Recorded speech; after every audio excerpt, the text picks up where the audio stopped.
jo era petit, ja venia gent aquí a acampar, venia gent de Sabadell, de Terrassa, de Barcelona, alguna gent de Vic, me'n recordo. I la meva mare, que estava aquí, ens deien, anem a la Masia a comprar tomàquets, perquè això era una horta.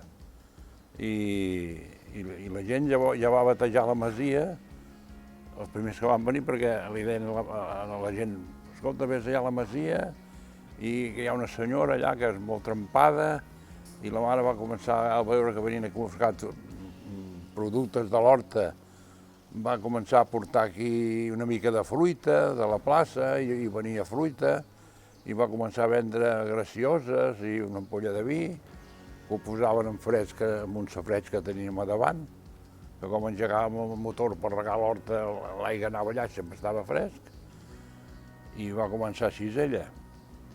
I aquí venien a l'estiu, algú a acampar, venien aquí a la casa a buscar palla, per omplir la colxoneta, per dormir. Sempre la deixaven allà i el meu pare amb el carro la recollia. I llavors ella va començar, la casa de pagès, com que era bastant gran, va començar a llogar alguna habitació d'aquella gent que venia, que els hi venien els pares, els avis, i llavors buscaré una habitació allà a la Masia. I ella va començar així, amb la casa. I llavors, anant endavant, la gent que venia aquí els hi va fer el dinar, després els hi fa el sopar, els hi va fer la pensió completa.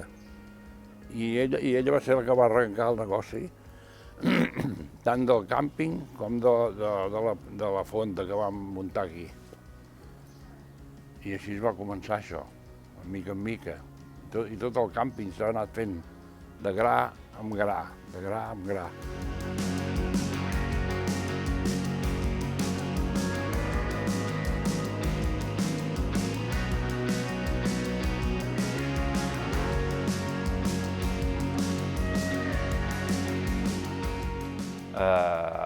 I el pare, des de petit ja que ens ensenyava els valors del treball. Recordo que de ben petit ja ens ensenyava a fer una mica de tot, estar al supermercat, estar al restaurant, al bar, i ens ensenyava a emplenar llibres de policia, que tenia que fer-ho tot a mà, fèiem les entrades, les estades també, els llibres registres, acompanyàvem a la gent a les parcel·les, ja d'això de ben petits. No havia res d'informatitzat, no havia ni fax, ni mail, ni res d'això. I recordo que cada dia tenia que agafar la bicicleta, anar al quartel de Guàrdia Civil, a portar les fitxes de policia, tot això. Així vaig començar amb ell. I un cop vaig acabar el servei militar, ja em vaig quedar aquí amb el pare i l'hem fet créixer junts al càmping. És una persona que allà on he anat jo i m'han parlat del meu avi, m'han parlat bé.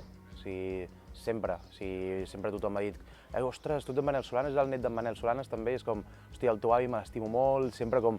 I clar, això m'ha fet veure que el meu avi, per molt el que jo ja havia viscut a casa, també a fora ho havia transmès ell. Havia transmès aquests valors que m'ha transmès a mi, ser una persona molt extremadament educada, extremadament humil, a nivell professional, una espasa al negoci.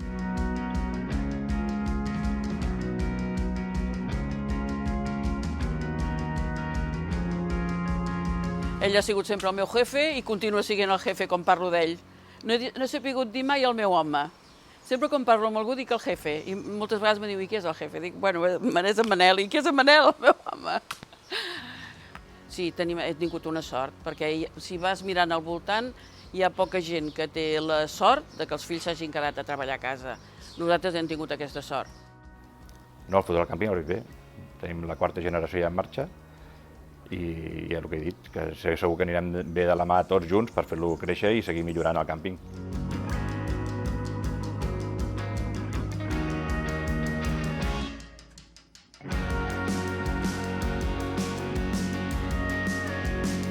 Que, en certa manera, ell va ser una mica professor meu, perquè jo vaig fer-ho després. Per tant, realment, aquí a casa seva es feien unes reunions de càmping, que abans hi havia una unió molt plena per arribar a acords en preus, en acords de promoció, i podem dir que Manel jugava un paper molt important. També per la seva manera de ser, reflexiu. Anava al col·legi d'aquí a les escoles nacionals i ja ens veia d'això Després, bueno, hem anat fent i ell es va dedicar aquí al càmping. La seva mare va ser crec i penso que va ser la pionera amb això, vull dir, la que va fer l'arrencada del càmping. I llavors ell ho va continuar i bueno, ho ha continuat i s'ha fotut un dels càmpings millors de la Costa Brava, no? Vull dir, ha sigut una persona que ha lluitat sempre. El que diria més d'en Manel és que moltes vegades parlant els inicis del càmping La Masia, no? Aquest inici dels anys 50, que va néixer el turisme tot a Blanes, i que ell, sobretot la seva mare, ell era un nano petit, la seva mare començava a rebre els primers turistes que hi havia a Blanes i els llogava les habitacions de la masia que existien aquí i posteriorment els hi donaven els menjars i es va anar embolicant la cosa fins que van fer el petit càmping, que ara és un gran càmping, el petit càmping, i una pensió, que jo crec que és l'única instal·lació de càmpings que té una pensió, o tenia una pensió, ara són apartaments, a dintre de la pròpia instal·lació, no? Gran treballador, tant ell com tota la seva família, però sobretot, de veritat ho dic, una bellíssima persona. Un guardó totalment merescut i la veritat que estic molt content per ell i per al món del càmping, que també s'ho mereix, no? I a més amb una associació de càmpings tan important com és la de Girona.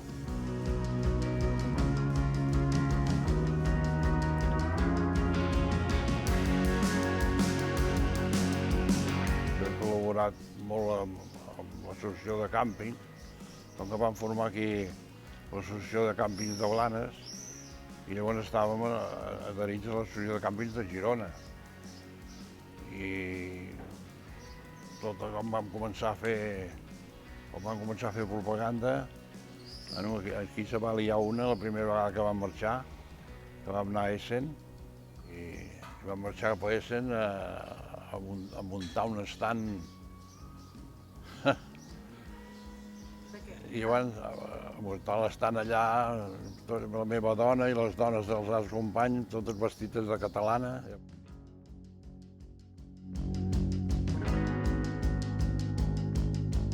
És un model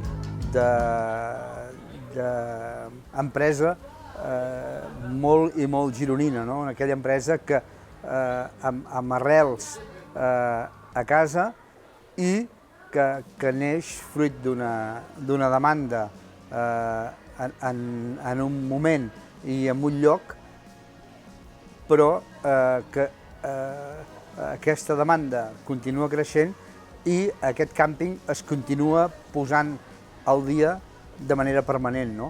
Amb la qual crec que és un homenatge molt i molt merescut amb en Manel i, en conseqüència, a tota la seva família i a tot el seu equip.